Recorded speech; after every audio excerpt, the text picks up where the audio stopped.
ntabwo twarakaraga dufite urubuto mu nda. Nsengiyumva Kezia numwe mu babyeyi batuye mu murenge wa Bigogwe ho mu karere ka Nyabihu. Kezia avuga ko nyuma yo gusobanukirwa ibijyanye no kwita ku buzima bw'umwana ukiri mu nda, ubwo yabaga atwite we n'umugabo we batarakaranyije, baguyaguyaga inda ku buryo umwana uri mu nda abyishimira bakabyumva.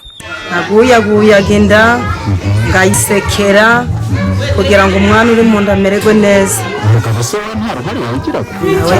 nawe yarugizeho twabaga tutarakaranyije, ubwo narishimaga nawe akishima.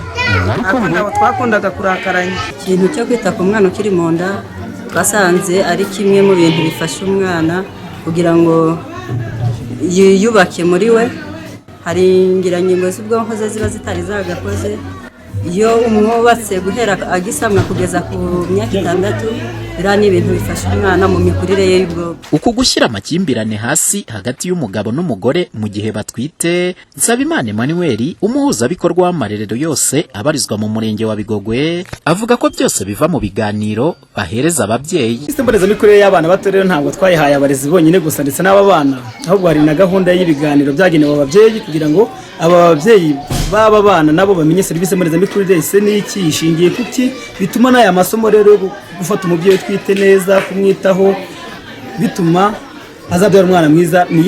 N'ayo masomo tubaha, tugira ibiganiro tubaha, kimwe ni ikiganiro cya rimwe mu kwezi, ubwo ni ibiganiro bingana na 12 birangiza umwaka wose, bigatuma serivisi mbonezamikurire y'abana bato yumvwa n'abarezi, yumvwa n'aba bana, yumvwa n'abariya babyeyi batwereza aba bana. Ku ruhande rw'ubuyobozi bw'akarere ka Nyabihu, Simpenzwe Pascal, umuyobozi w'aka karere ushinzwe imibereho myiza y'abaturage, washimangira ko gushyira hamwe kw'abashakanye ari ipfundo ry'imikurire myiza ku mwana. Umwana kuze neza, warezwe neza, ni ishema ry'ababyeyi. Umwana w'igihaze aho tujya tubona ni ipfunwe ku mubyeyi, ariko ababyeyi mwakomeje gusabwa uruhare rwanyu, kandi ntawe utanga icyo adafite, mugomba kugira ubumenyi.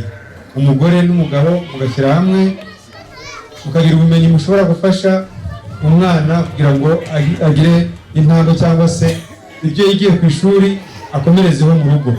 Mu kurushaho kwigisha ababyeyi ko imikurire y'umwana itangira mu gihe bakimutwite, ababyeyi mu gihe batwite basabwa kujya ku kigo nderabuzima inshuro zose basabwe kugira ngo barusheho kwita ku buzima bw'umwana n'umubyeyi, by'umwihariko banahakura andi makuru bagenderaho. Umuhoza Honore, Flash TV, mu karere ka Nyabihu mu burengerazuba bw'u Rwanda.